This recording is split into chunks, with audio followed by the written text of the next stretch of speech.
आबादी में भी जो आपदा में भी अवसर खो लेते हैं।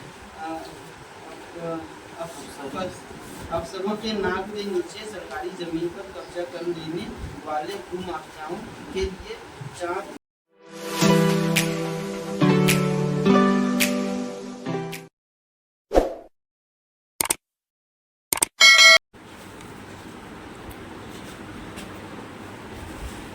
चांद पर अपना तिरंगा पहुंचने के साथ ही विकास के नए द्वार खुले हैं।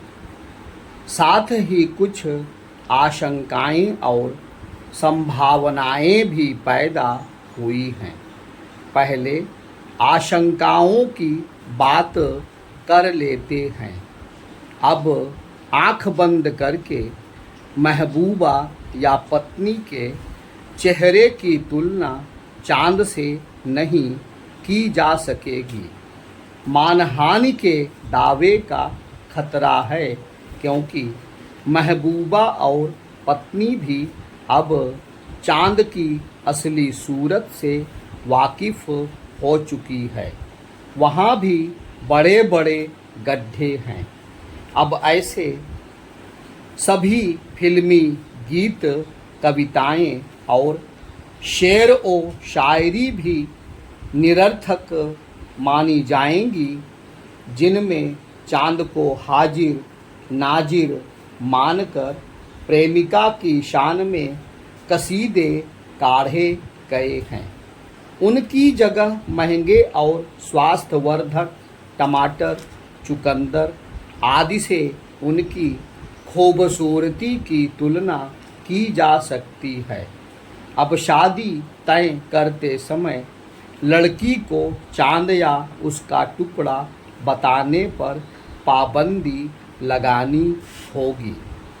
यदि बताना आवश्यक ही होगा तो यह भी बताना होगा कि वह चांद के किस टुकड़े का हिस्सा है, उत्तरी ध्रुव या दक्षिणी ध्रुव का। पूरी दुनिया में अकेले हमने ही अभी तक दक्षिणी ध्रुव पर विजय हासिल की है। इसलिए अंतरिक्ष कानून के मुताबिक जो अभी बना नहीं है, चांद के दक्षिणी ध्रुव पर हमारी मिल्कियत है।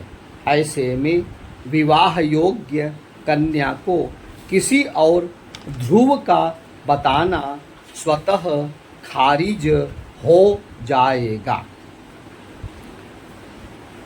इसरो के चंद्रयान-3 की लैंडिंग ने चांद पर संभावनाओं के तमाम द्वार भी खोल दिए हैं। हमारा देश तो ऐसे कर्मठ लोगों की मातृभूमि है जो आपदा में भी अवसर खोज लेते हैं। अफसरों की नाक के नीचे सरकारी जमीन पर कब्जा कर लेने वाले भूमाफियाओं के लिए चांद सोने का अंडा देने वाली मुर्गी साबित हो सकती है। वे चाहें तो पूरा ग्रह नाप लें। फिलहाल कौन है मना करने या नोटिस देने वाला। इसी तरह 10 फीट की गली में 20 मंजिला अपार्टमेंट खड़ा कर देने में दक्ष बिल्डरों के लिए भी सुनहरा मौका है। अमेरिका, रूस और चीन वहां बस्ती बसाने के बारे में सोचे उसके पहले ही वे वहां प्लाटिंग कर अपना बोर्ड लगा सकते हैं। अभी ना तो कोई उसे अवैध बताने वाला है और ना ही बुलडोजर चलवाने वाला। चांद के दक्षिणी ध्रुव पर बहुत ठंड भी पड़ती है। तापक्रम 0 डिग्री से भी नीचे पहुंच जाता है। इसलिए धरती के रजाई गद्दे वहां काम नहीं आएंगे।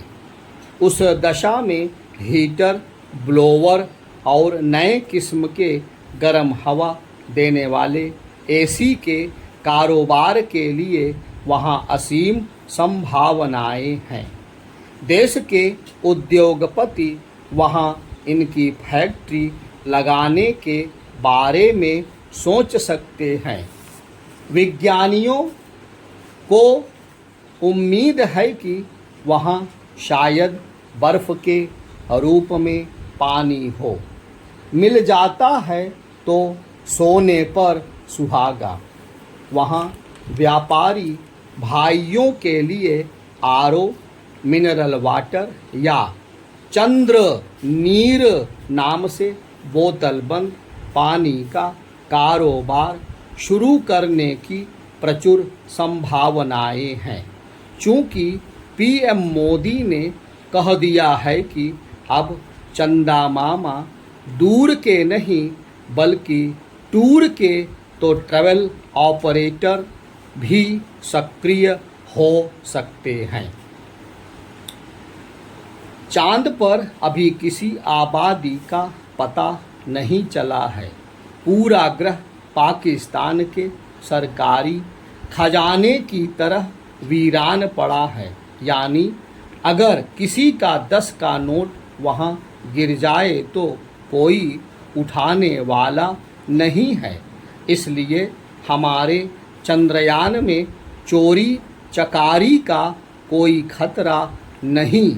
लेकिन जरा कल्पना कीजिए कि किसी और ग्रह का यान अपने देश में लैंड कर जाता तो पहले तो यातायात पुलिस उसे नो पार्किंग में बताकर उठवा लेती, फिर 1100 या 2100 रुपये जुर्माने के बाद वह छूटता और रात में रुक जाता तो उसकी स्टेपनी वगैरह हिस्से चोरी हो जाते। अगले दिन वह निश्चित ही कोई प्रयोग करने के बजाय सिर पर पैर रखकर उल्टे वापस लौट जाता। मान लीजिए इसके बाद भी वह बेशर्मी से अड़ा रहता कि मिशन पूरा करके ही मानेंगे, तो जानते हैं क्या नज़ारा होता। उधर एलियंस अपने कंट्रोल रूम में बैठे कमांड दे रहे होते और इधर उनका यान चोर बाजार में पुर्जा पुर्जा होकर बिक रहा होता। एल्यूमिनियम, लोहा, वायरिंग और बाकी कलपुर्जे किलो के भाव कबाड़ी तौल रहा होता। एलियंस भूल कर भी दोबारा इधर का रुख ना करते। हाँ, प्रद्युम्न जी पढ़िए जरा, खड़े होकर पढ़िए सामने।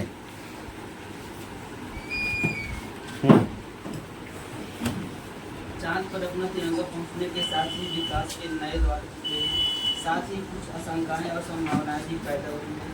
पहले आशंकाओं की बात कर लेते हैं। अब आंख बंद करके महबूबा या पत्नी के चेहरे की तुलना जांच से नहीं की जा सकेगी।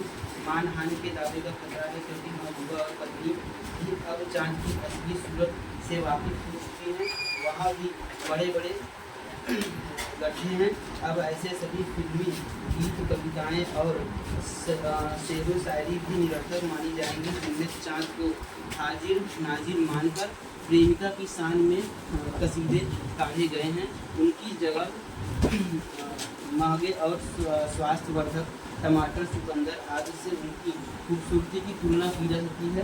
अब शादी तय करते समय लड़की को चाँद या उसका टुकड़ा बताने पर पाबंदी लगानी होगी। यदि बताना आवश्यक नहीं होगा तो यह भी बताना होगा कि वह चाँद के किस टुकड़े का हिस्सा है, उत्तरी ध्रुव या दक्षिणी ध्रुव का।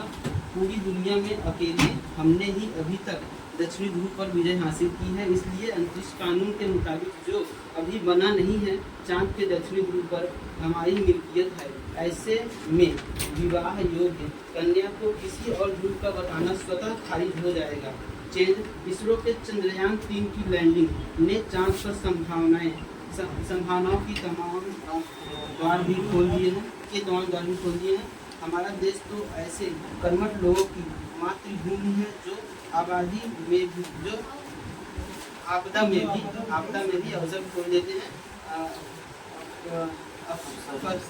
अफसरों के नाक के नीचे सरकारी जमीन पर कब्जा कर लेने वाले भूमाफियाओं के लिए चाँद सोने का अंडा देने वाली मुर्गी साबित हो सकता है। वे चाहे तो पूरा ग्रह नाप लें। फिलहाल कौन है मान करके या नोटिस देने वाला, मना करने या नोटिस देने वाला। इसी तरह 10 फीट की गली में 20 मंजिला अपार्टमेंट खड़ा कर देने में दक्ष बिल्डरों के लिए भी सुनहरा मौका है। अमेरिका, रूस और चीन वहां बस्ती बसाने के बारे में सोचे उसके पहले ही वे वहां बिल्डिंग प्लाटिंग अपना प्लॉट लगा सकते हैं, बोर्ड लगा सकते हैं, अपना बोर्ड लगा सकते हैं। और भी ना तो कोई उसे अवैध बताने वाला है और ना ही बुलडोजर चलवाने वाला। चांद की दक्षिणी ध्रुव पर बहुत ठंड भी पड़ती है।